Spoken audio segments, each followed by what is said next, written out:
Olá, irmãos, tudo bem? Mais uma vez, estou eu aqui, fazendo aqui mais um vídeo, tá bom? Se você ainda não viu o primeiro vídeo que eu fiz aqui nesse canal, depois você veja o que se chama A Ressurreição e o Arrebatamento, né? Naquele vídeo eu falei um pouco a respeito desse assunto, desse vídeo agora, né, sobre o arrependimento, mas creio que Deus tem mais para dispensar através de mim sobre esse assunto, que é um assunto de extrema importância, né? Se por acaso você está vendo esse vídeo e talvez você não... creio que aquele primeiro vídeo, né, foi meu batismo, vamos chamar assim, nessa questão de vídeos. E penso que Deus tem me inspirado a usar essa ferramenta aqui. Acredito que possa ser útil, né, para alguns, então, que o Senhor queira falar aqui através da minha vida. E o assunto de hoje, esse assunto, né, arrependimento para a vida, né, ele é um assunto muito essencial, né? E normalmente existe uma tendência de as pessoas associarem arrependimento aos ímpios, né? Ou aos pecadores que não conhecem a Deus, né? Porém, essa palavra e a realidade do arrependimento não é somente para eles, certo? Mas a própria igreja também precisa se arrepender, né? Nós mesmos que já conhecemos a Deus, talvez ainda não estejamos andando de acordo com aquilo que Ele quer para nós, né? Não estejamos sendo fiéis naquilo, então, que Ele tem nos ordenado e tal, né? Então, para falar sobre esse assunto, né, eu quero ler um pedaço da Bíblia, um trecho, né? Vou ler aquele trecho onde a Bíblia fala, onde a Bíblia conta sobre, então, vamos chamar assim, o ministério de João Batista, tá? Não sei se você sabe, mas quando Jesus veio a primeira vez, né? Antes dele começar a pregar, antes dele realmente se apresentar de maneira pública, né, à nação de Israel, então, ele foi precedido, né?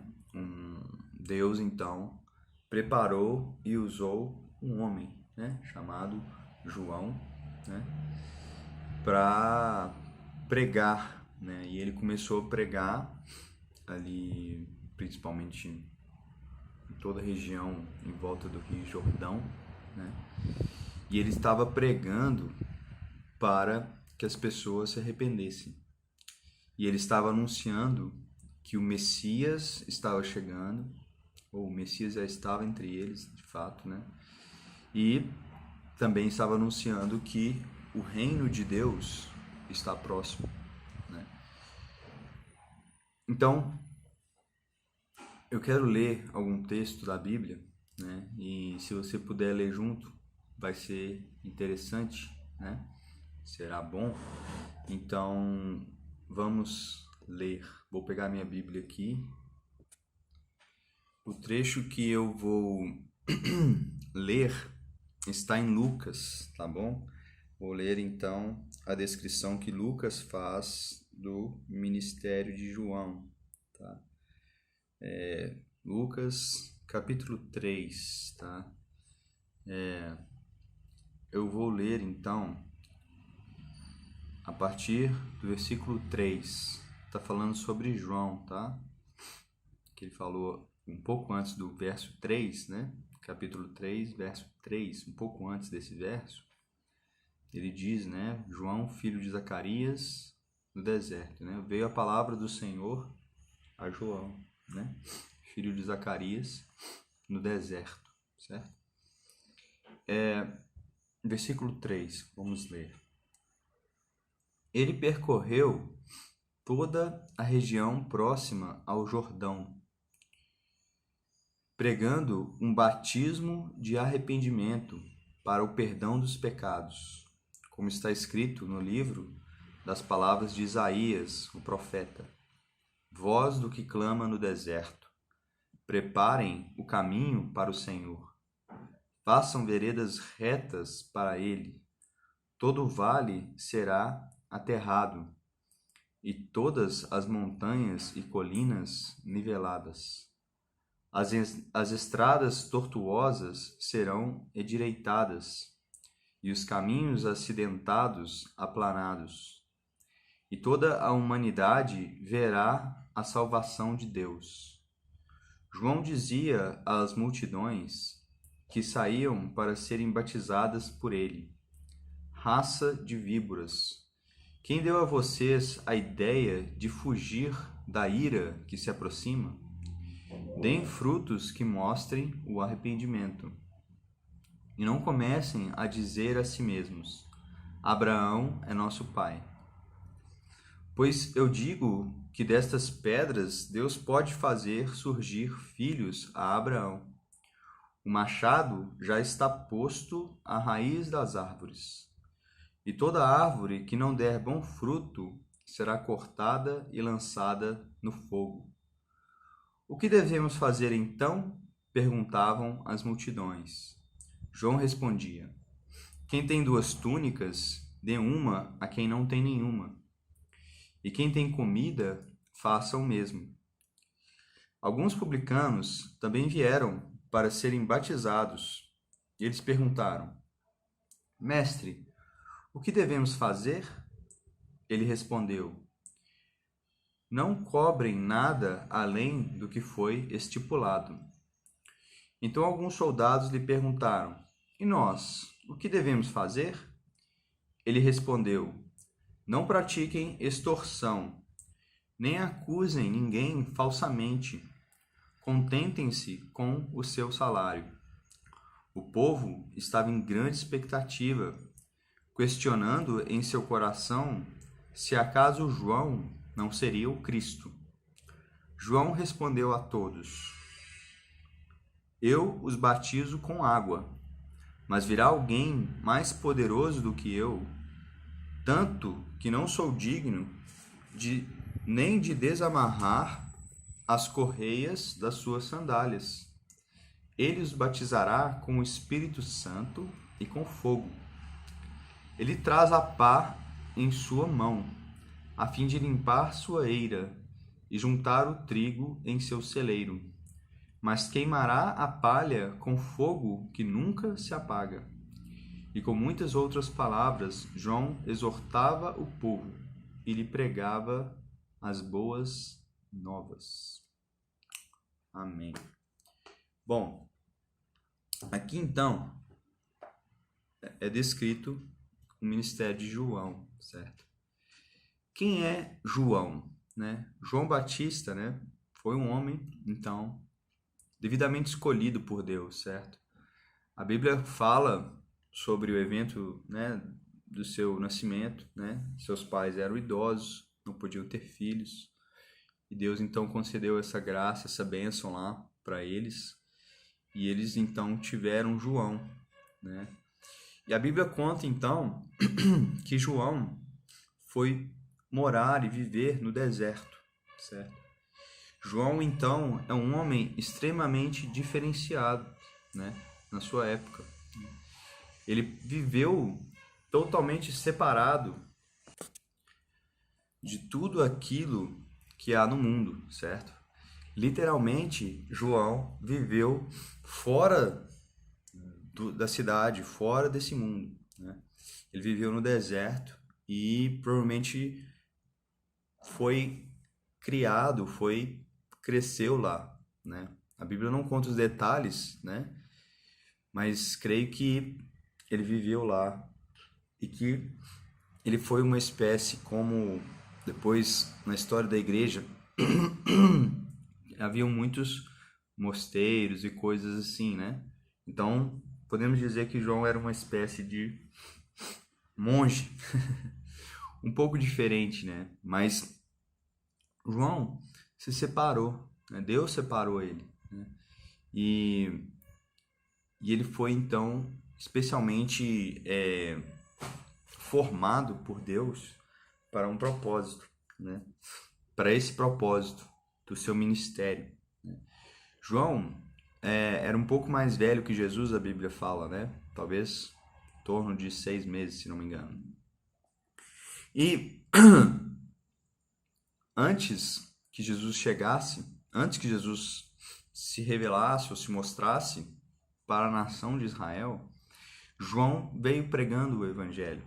João veio pregando as boas novas da vinda do reino de Deus e conclamando as pessoas para o arrependimento, certo? Então, João foi preparado por Deus durante anos e anos e anos, entende? Da sua infância até mais ou menos os seus 30 anos de idade, Deus veio preparando ele, né? Anos, mais de 20 anos, né? Certamente, se você pensar que já desde o ventre ele era cheio do Espírito, foram, sei lá, 30 anos preparando João, né? E é claro que existe mais ainda do que isso, né? Porque João veio, então, de uma família que já era uma família de pessoas justas, né? No caso, Isabel e Zacarias, né? Eles já eram, então, servos de Deus, Zacarias como sacerdote, já tinha uma história, um background, né? Um fundo aí, um pano de fundo para esse ministério que João ia fazer, né? Então, nós precisamos entender que existe esse processo, entendeu? Existe essa preparação de Deus, né?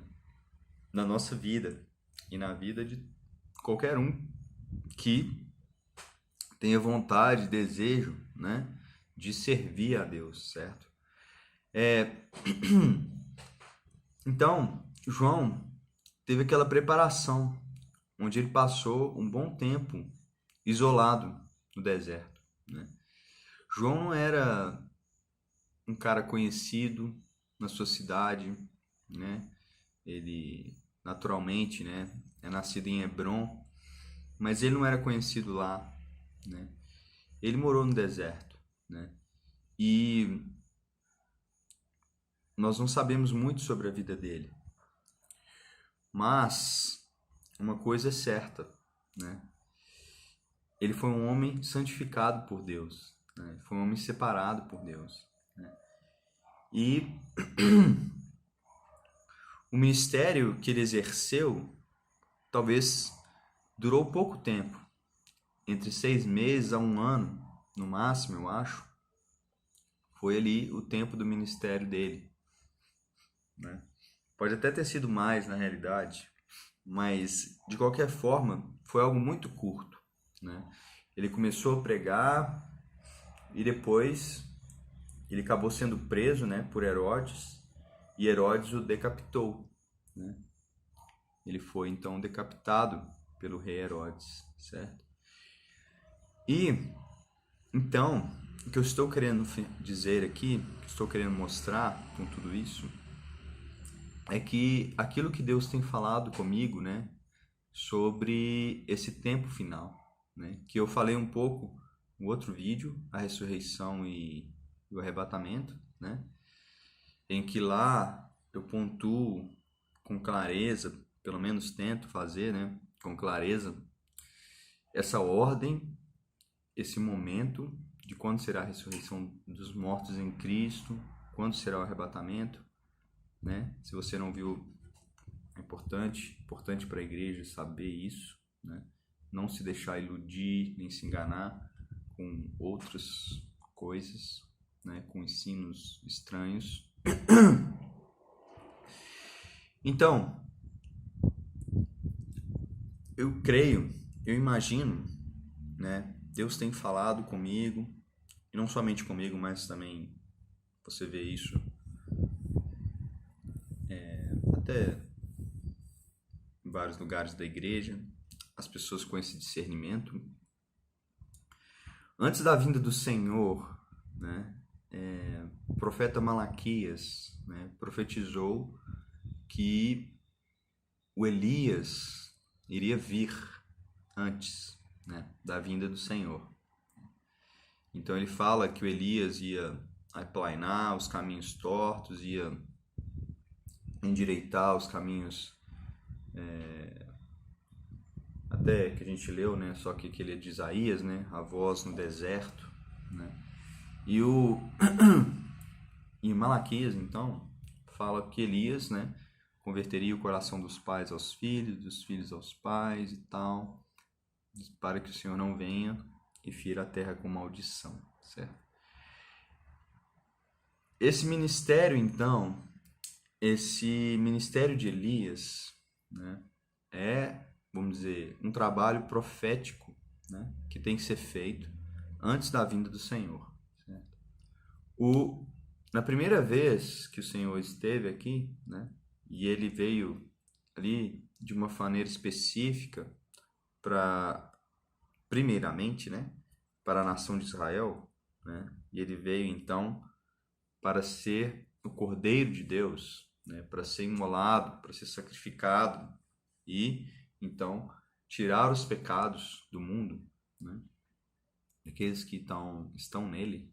Então, antes dessa vinda dele, onde ele fez esse trabalho de redenção, João, né, Jesus mesmo disse, né, que ele era o Elias que havia de vir, certo? Então, na primeira vinda do Senhor, esse ministério foi então cumprido por João, ok? Mas Jesus, se você vê as partes que ele fala sobre esse Elias, ele tanto fala que o Elias virá, o Elias há de vir, quando ele fala que o Elias veio, né? Ele usa esses dois tempos verbais aí, dizendo algo futuro e algo, então, passado, né? Por quê? Porque assim como o Senhor, na primeira vez, teve um homem de Deus preparado, né, que Deus levantou para cumprir esse ministério de Elias, da mesma forma agora que estamos chegando próximo da volta dele, da segunda vinda de Jesus, então haverão homens de Deus que Deus vai levantar, que Deus vai usar para cumprirem, então, novamente, o ministério de Elias, tá bom? Elias representa, tá, como que o ministério profético, tá? Por que Elias? Elias seria como que esse homem de Deus, né, que de algum modo iniciou ou vamos dizer assim, é um marco e um símbolo, entendeu? Uma figura do ministério profético, tá bom? Então, tanto que acredito que a partir de Elias e Eliseu, né, se dá então uma escola profética, né, um ministério profético, do qual os profetas posteriores a ele, né, beberam, né? Eles então receberam dessa escola profética, acredito, ok? Então, esse ministério de Elias, de fato, ok? Em relação a João Batista, o anjo Gabriel, quando anunciou então a Zacarias, né, o pai de João, o nascimento de João, de fato disse, né, que João viria no espírito e poder de Elias, ok? Não é que João era Elias, certo? Literalmente falando, né? Perguntaram para João, você é o Elias? Ele falou, não, né? Então, mas o que significa? A palavra espírito né, ali, não é espírito no sentido de nosso espírito humano que nos traz, que nos faz, que tem a ver com o nosso ser, né? Nós somos corpo, alma e espírito, né? A alma e o espírito, então, são aquela parte interna do homem que constituem seu ser, né? Mas a palavra espírito, ela pode ser usada em outras formas, tá bom? A palavra espírito ela literalmente significa sopro ou vento, né? E, ela pode ter significado, então, de essa impulsão, né? Esse sopro, essa vida, entendeu? Então, o espírito ali significa o ministério, o serviço de Elias, entendeu? Que é, então, o ministério profético, tá bom? Daquele, então, que é levantado para anunciar a palavra de Deus, para falar a palavra de Deus com poder, no caso, né? Ele falou, o João vai vir no espírito e poder de Elias, certo? Então, João tinha, então, esse espírito, né? Tinha, então, essa impulsão, essa força para falar a palavra de Deus com uma ousadia diferenciada, né? Qual era esse espírito de Elias? Também, esse espírito é exatamente o espírito de Deus, ok? O espírito de Deus, ele, como a Bíblia ensina, ele pode distribuir vários dons, né? Ou seja, o espírito de Deus, ele é rico, riquíssimo, né? Em habilidades, em capacidades, e ele então distribui no corpo de Cristo seus dons, suas habilidades, para que cada um exerça o seu ministério, o seu serviço a Deus, ok? E no caso, então, esse espírito de Elias, que agia em João, é então um ministério do Espírito de Deus que agia nele, ok? É isso, tá bom? É Deus, então, através do seu Espírito, agindo, no caso, primeiro em João, para esse preparar do povo de Deus para a vinda do rei, para a vinda do Messias, tá bom? Então, vamos aqui analisar um pouco o que eu li, certo? Quero destacar algumas coisas aqui, certo? Primeira coisa, aqui, né, no versículo 3, diz que João percorreu toda a região próxima ao Jordão, como eu já disse, pregando então um batismo de arrependimento para perdão dos pecados, né? Ou seja, João, ele não fez isso da cabeça dele, tá? Ele teve uma revelação de Deus para ele batizar as pessoas. Então, o batismo que João explica, né, que ele estava batizando em água, né, batizando com água, certo? Que era o batismo então de arrependimento, né? Que é então o nosso tema aqui nesse vídeo, né? O que é então arrependimento? Muitos então usam então para explicar o arrependimento o seu significado lá da palavra grega, né, que significa metanoia, aliás, é a palavra grega. Então, ela tem esse significado aí de mudar a mente, né, de transformação da mente, certo? E ainda que eu gosto desse significado, eu acho que, né, obviamente é o que ele significa, o verdadeiro arrependimento, o arrependimento bíblico, o arrependimento que Deus está falando, é algo um pouco mais, como eu posso falar assim, mais interno, é algo que tem a ver com as entranhas do seu ser, entende? E ele se dá principalmente a partir de uma pregação, ou a partir de você realmente ter um encontro com Deus, de você ouvir a voz de Deus, ok? E esse ouvir a voz de Deus é que te traz luz, ok? A luz de Deus que vem então pela pregação do Evangelho de Deus, pela pregação desse arrependimento, é que te revela, é que te mostra sua sujeira, entendeu? Quando Deus começa a apresentar e manifestar a você sua retidão, sua justiça, sua pureza, sua santidade, então isso entra em contraste com a sua própria natureza, com a sua própria pessoa, com seus próprios erros, com sua própria fraqueza, com seus próprios pecados.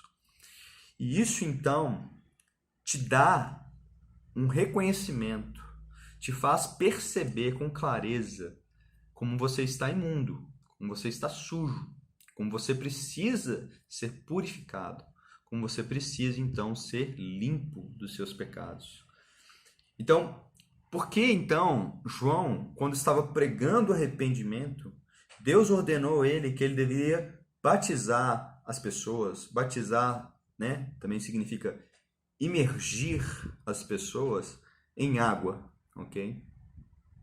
A água, ó, ela é chamada, né, de o solvente universal, não é isso? Se não me engano. Eu esqueci, não me lembro agora. Eu acho que sim, o solvente universal. O que significa isso, solvente universal? Significa que a água, ela é então esse instrumento, né, que junto com o sabão tira toda a gordura, tira toda a sujeira, certo? Ela tem essa propriedade nela, tá bom? E essa água, então, a água que nós conhecemos aqui da terra, ela é então uma figura de uma água pura, santa e verdadeira, celestial, tá bom? A Bíblia às vezes associa o Espírito de Deus com água, certo? E é isso, porque espiritualmente, para nós sermos realmente limpos das nossas imundícies e iniquidades, o Espírito de Deus é o que limpa o nosso coração, o nosso interior, tá bom? Mas João, que foi então esse homem preparado por Deus para anunciar o arrependimento ao povo, ele então pregou o arrependimento. Ele dizia ao povo para se arrepender e estava batizando ele em água. Os judeus naquele tempo tinham vários rituais de purificação, tá? Com água, né? Muitos rituais de purificação. No templo tinha aquela bacia, né, de água onde eles limpavam e lavavam tudo, né? Tinha essa ordenação, tá? E tudo eles limpavam com água. João então estava ali pregando o arrependimento e batizando as pessoas na água, como que querendo dizer que as pessoas se arrependessem, como que querendo mostrar que elas precisavam limpar a si mesmas, tá bom? Então, o batismo na água, ele é essa representação, ele representa isso, como a nossa necessidade de nos limpar. João teve esse trabalho lá no início e haverá de novo uma espécie de João no tempo final, né? Alguém ou alguns que vão então cumprir o ministério de João, tá? Ou o ministério de Elias, né? Então, é muito importante nós repararmos e pensarmos sobre isso, ok?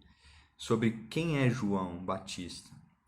Como se dá esse ministério de Elias, né? Da onde surge o ministério de Elias, né? E como ele se dá, certo? Aqui, voltando ao texto, onde mostra João falando às pessoas na sua época, versículo 7, né, do capítulo 3 de Lucas, diz: João dizia às multidões que saíam para serem batizadas por eles: por ele, né? Raça de víboras, quem deu a vocês a ideia de fugir da ira que se aproxima, né? Então, vejam, olha como João está pregando. Ele está pregando a vinda de uma ira, e ele está dizendo, essa ira se aproxima, né? De algum modo, é bem possível e parece bem claro que João Batista não compreendia exatamente ou necessariamente que essa ira de Deus, né, pelo menos não a ira que vai vir no final, né, porque apesar, né, de a ira de Deus, como nós vimos naquele vídeo anterior, né, a ira de Deus que vai vir sobre esse mundo naquilo que a Apocalipse chama lá as taças da ira, né? Essa ira, né, ela está chegando, ela vai vir, né?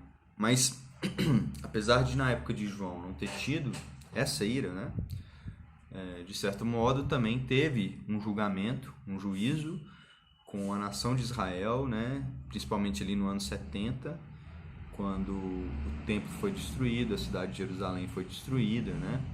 Então houve um julgamento de Deus, né, sobre aquele povo, certo?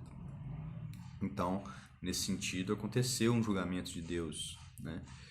Mas acredito que João não tinha plena consciência e entendimento de que para realmente se cumprir todas as coisas com relação ao reino de Deus, durariam ainda aí mais 2000 anos depois dele, né? E chegaria então ao nosso tempo, né? Creio que ele não tinha essa consciência. Mas mas a questão é que Deus não quis dar a ele esse entendimento, ok? Porque na pregação de João não era apenas para aquele povo daquela época, certo? Mas a pregação dele foi então registrada, né, pelos evangelistas, pelos que escreveram o evangelho, e ao longo dos séculos, então, né, essa pregação de João tem sido usada por Deus para levar as pessoas a arrependimento, para trazer ensino sobre o reino de Deus, certo? Então, aqui então, João está falando com aquele povo naquela época.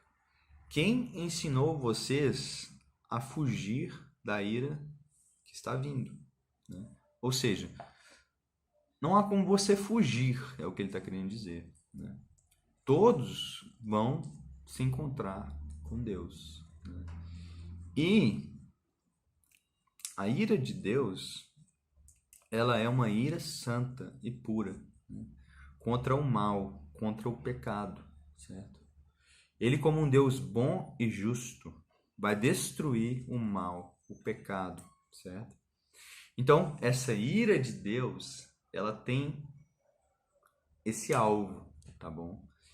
E ele está dizendo, quem te ensinou a fugir disso, tá bom? Ou seja, você não vai fugir, tá? Todos vão ter que encontrar a ira de Deus.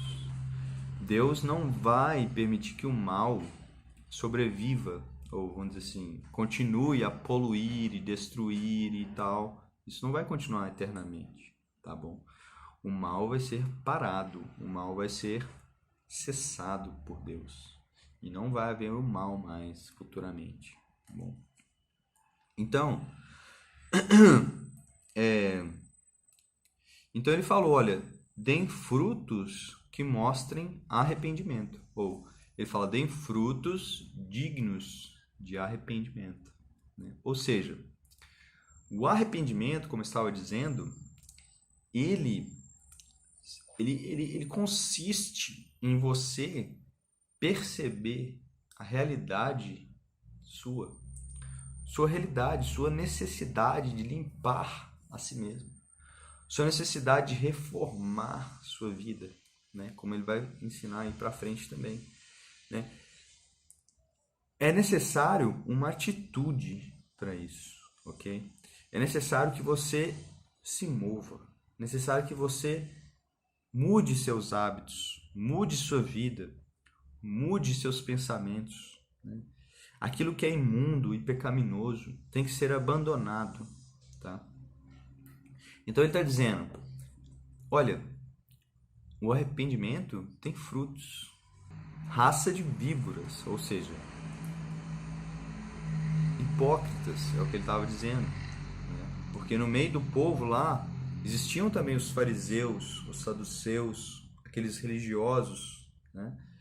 Aqueles que a princípio eram os mestres, tá? Aqueles que a princípio eram os conhecedores das escrituras, tá?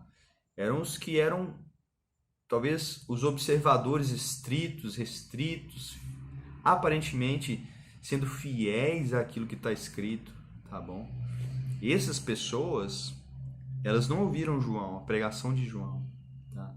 Mas os pecadores, as prostitutas, os publicanos, né, os cobradores de impostos, que eram desprezados e considerados como cães pelos religiosos e pelos judeus, vamos dizer assim, mais ortodoxos, né? Mas vejam, João está falando raça de víboras, né? Víbora é aquele que tem a língua bipartida, né? Ora parece que ele está falando coisas boas e ora ele fala coisas perversas e malignas, né? Hipócritas, né? Não tem jeito, né? Jesus já ensinou isso.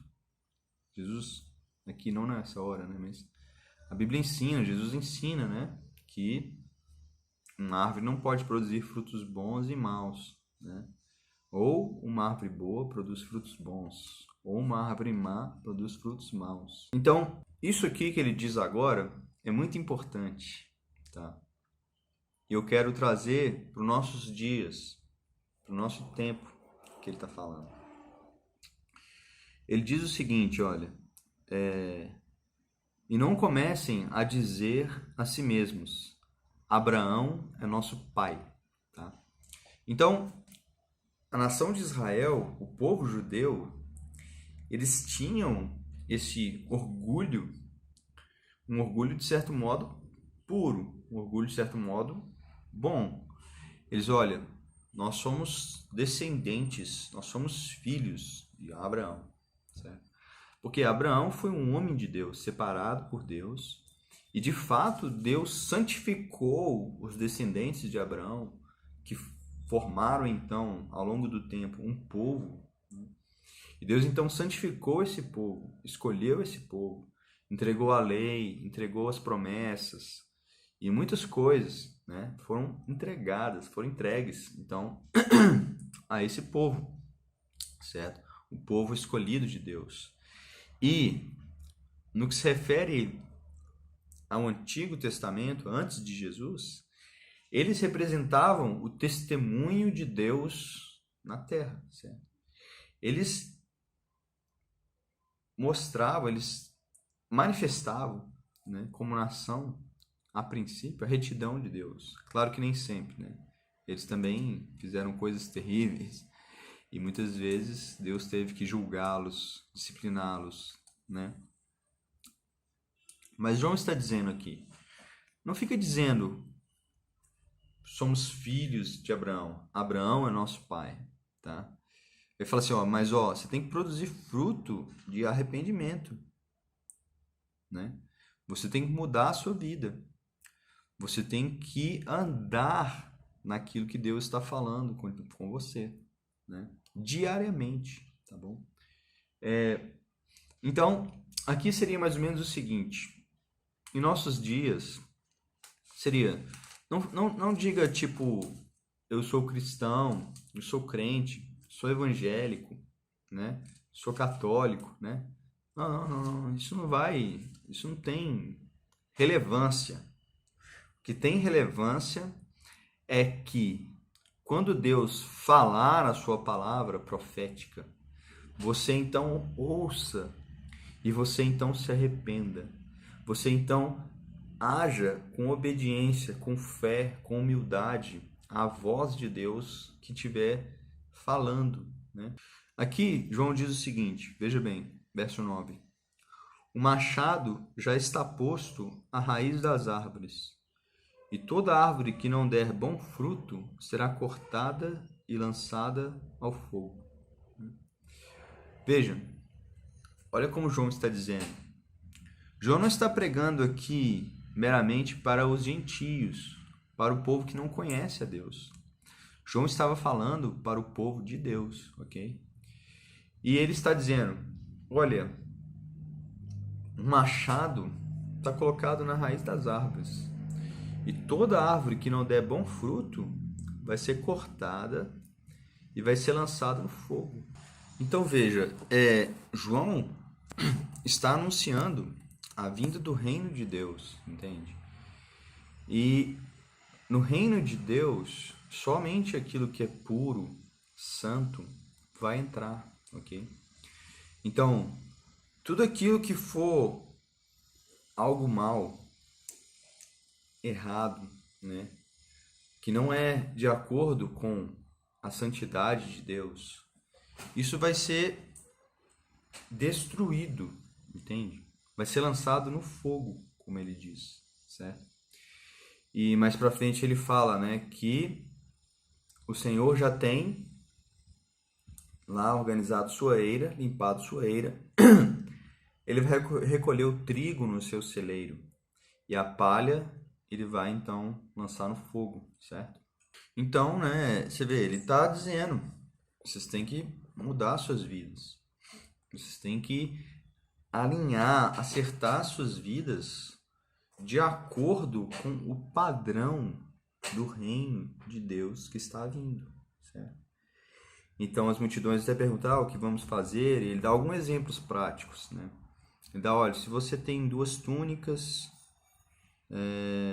quem tem 2 túnicas dê uma a quem não tem nenhuma, certo? Quem tem comida faça o mesmo, e outras coisas, né? Ou seja, demonstre isso, essa mudança, certo? E que ela precisa ser genuína, né? Quando Deus falou que a gente deve amar uns aos outros, certo? Isso tem que ser algo verdadeiro, real, né?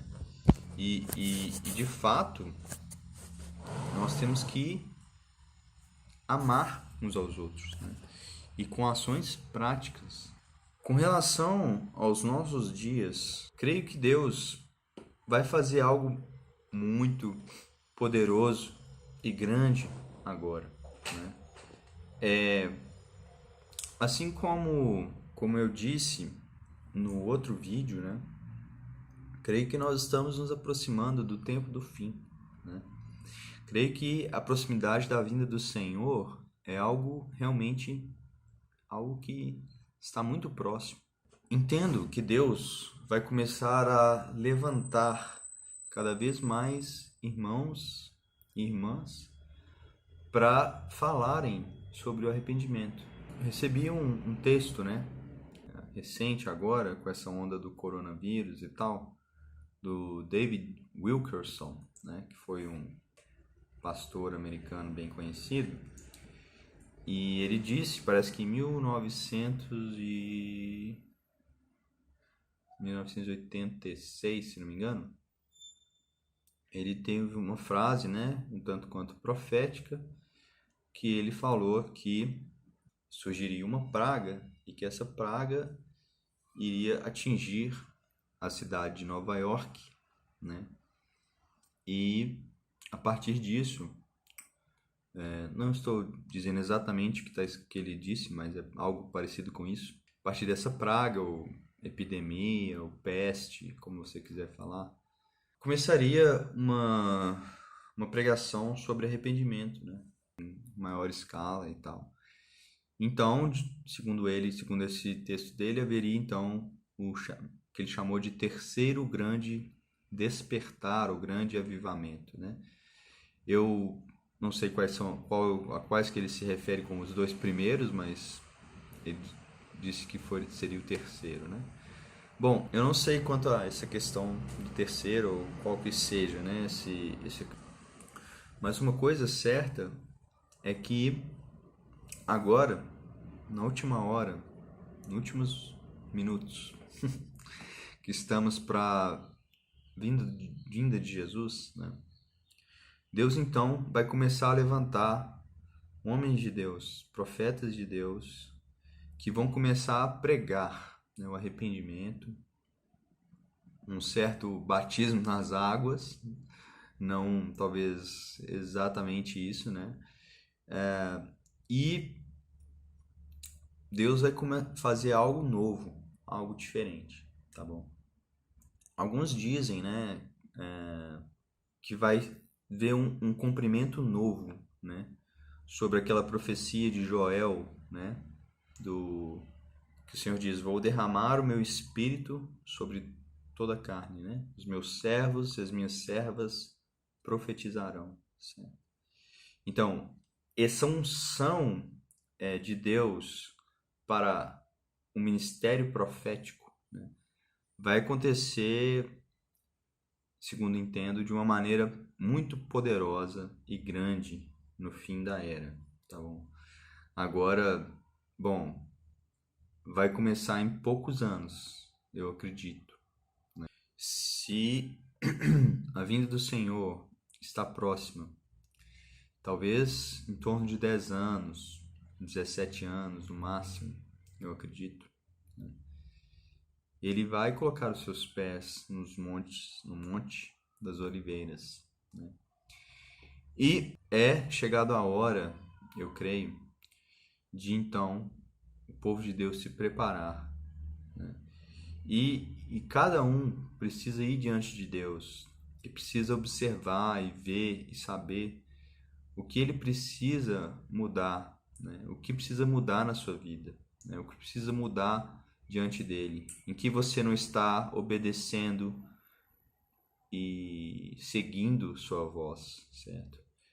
Assim como foi então no tempo de Jesus, vai surgir então esse João Batista dos nossos dias, certo? Creio que não vai ser um, né? Porque assim como se o povo de Deus na época de Jesus, o povo de Israel, estava numa região bem estreita do planeta ali, né, na terra de Israel e tal, e se manifestou ali, né? E é claro que depois com os apóstolos essa pregação sobre o arrependimento e sobre o reino de Deus cresceu e foi para todo o mundo, né? Agora de novo, né, vai haver essa pregação, né? Ela tem a ver com o que em Apocalipse, né, está escrito a respeito daquelas chamadas duas testemunhas, né? Aquelas duas testemunhas vão pregar a princípio em Jerusalém, né? Mas aquelas duas testemunhas, elas também são chamadas de duas oliveiras, tá bom?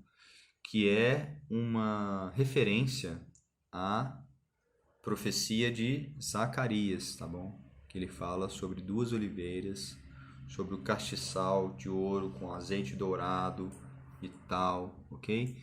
Então, aquela simbologia, aquele significado dos castiçais são como aqueles candeeiros também que tem no Apocalipse, né, que se referiam então àquelas 7 igrejas no início do Apocalipse, quando Jesus fala a cada uma das igrejas através do anjo de cada igreja, né, do mensageiro para cada igreja. Assim também, da mesma forma, aquelas duas oliveiras que vão surgir, que vão pregar, né, em Jerusalém, elas vão funcionar como que esse óleo, como que essa unção de Deus que vai vir sobre toda a igreja, tá bom? E a igreja, de modo geral, né, vai ter uma pregação ousada, forte, vai confrontar o mundo e mesmo a igreja, né, com seus pecados, tá bom? Conduzindo, clamando, chamando as pessoas para o arrependimento, né? E sobre a vinda do reino de Deus, né? E para que todos nós estejamos então prontos, preparados, santificados para esse dia que vai vir, né? E tudo aquilo que não for bom, puro e santo vai ser lançado no fogo e vai ser destruído, tá bom? Não me refiro exatamente, né, aqui alguns vou entrar nessa questão de salvação, de perder salvação e tal, né? Então, a discussão em relação a essa ideia de perder ou de não perder salvação vem muito do conceito errado, da ideia errada que a maioria das pessoas, ou grande parte das pessoas, tem sobre o que é salvação, tá bom? Eu costumo dizer que salvação não é um ticket, não é uma passagem que você recebe que te dá então acesso ao céu, entendeu? Não é um ticket de entrada que você tem que te dá acesso ao céu, né? É algo mais do que isso, né? Tem um pouco esse lado aí, mas não é exatamente isso. A salvação que a Bíblia nos fala, ela é uma semente, certo? A semente, ela tem nela o potencial de se tornar uma árvore e produzir frutos, certo? Mas, para isso, ela precisa germinar, ela precisa brotar, ela precisa, né, desenvolver, crescer, se tornar uma árvore e então produzir frutos, certo? Então, salvação, ela é isso, tá bom? Ela tem um processo, ela tem um início, que seria esse brotar, esse germinar da semente, que a Bíblia chama de novo nascimento. E aí, a partir disso, a salvação vai crescendo dentro de nós. Ela vai ganhando corpo, estrutura, dando frutos, entende? Quando então estou dizendo que a respeito de fogo e destruição, significa que tudo aquilo em nós que ainda não foi salvo, que ainda não foi transformado à imagem de Deus, essa imagem santa de Deus, tudo isso vai ser perdido, destruído, ok? Então, se você desenvolveu pouco a sua salvação, a sua recompensa no reino de Deus vai ser pouca, tá bom? Mas se você desenvolveu muito a sua salvação através de arrependimento, santificação, busca por Deus intensa, né? Essas coisas produzem salvação, certo? Quando são feitas de coração, tá bom? Então, isso que vai ocorrer, tá bom? O reino de Deus, né? Assim, pensa comigo. Se você tem uma empresa, né, e você administra a sua empresa, você não vai admitir qualquer pessoa para trabalhar na sua empresa. Você vai ver as credenciais dessa pessoa, você vai ver se ela tem preparo, capacidade para fazer o que precisa ser feito, né? Senão, você vai falir sua empresa. Se você colocar qualquer pessoa em qualquer área, sem nenhum critério, sem ter preparo e capacidade para a função que a pessoa tem que fazer, né? Então, presta atenção. O reino de Deus, ele exige de nós preparo, ele exige de nós santificação. Por quê? Para representar Deus em seu reino, seu governo, sua administração, você tem que expressar a própria natureza e o ser e o caráter, a justiça, a retidão que são próprias do próprio Deus, ok? Então, somente assim, dessa forma, com essa habilidade, vamos chamar assim, nós podemos então sermos esses que vão reinar junto com Ele, tá bom?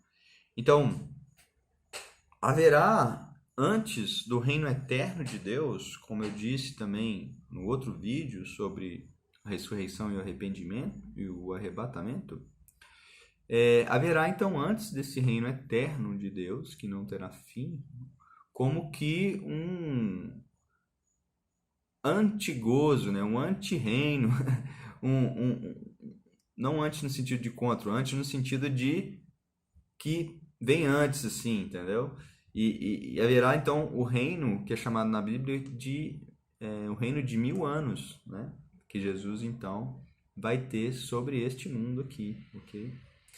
E para nós participarmos com ele desse reino, tá? Nós temos que estarmos preparados, tá bom? Nós temos que estarmos prontos, tá bom? Acredito que nem todos vão poder participar, tá? Desse reino. Alguns vão ficar do lado de fora da festa, tá bom? Como Jesus disse em uma parábola, né? Você precisa ter vestes próprias para entrar nessa festa, nas bodas do Filho de Deus, né? Na festa de casamento entre Cristo e a igreja, que são então esses 1000 anos, tá bom? Você precisa de ter vestes adequadas. O que são as vestes? Apocalipse interpreta, né, o que é a vestes, né, dos santos, né? São as obras de justiça, tá bom? Mas obra de justiça, não é possível você ter obra de justiça sem você ter em si a vida daquele que é justo, tá bom? Então você não terá uma vida reta sem você ter a vida de Deus transbordando do seu coração, da sua pessoa, tá certo? Então, a realidade é que cada um de nós precisa chegar diante de Deus e precisa se analisar, entendeu? Precisa sondar o coração diante de Deus, à luz do Espírito de Deus, e se arrepender, certo? E perceber aquilo em você que não está de acordo com a vontade de Deus e mudar, certo? E transformar a sua vida, reformá-la, entendeu? Isso é de uma grande necessidade e quanto mais o reino de Deus se aproxima, mais isso se torna necessário, né? Espero que Deus abençoe você, cuide da sua vida. Espero que você tome essa decisão de buscá-lo de todo o seu coração mesmo, entendeu? Se necessário, irmão, irmã, abandonar tudo por causa dele, entendeu? Todas as coisas são como refúgio comparados àquilo que então Deus tem preparado para aqueles que o amam, para aqueles que são fiéis, tá bom? Então, realmente busca a Deus, busca santidade, pureza, tá? Busca amar o seu próximo, amar o seu irmão com algo prático, com algo real, com algo, sabe, puro, tá bom? Deus abençoe você, que Ele seja tudo em sua vida, ok? Fica na paz aí, com Deus, abraço.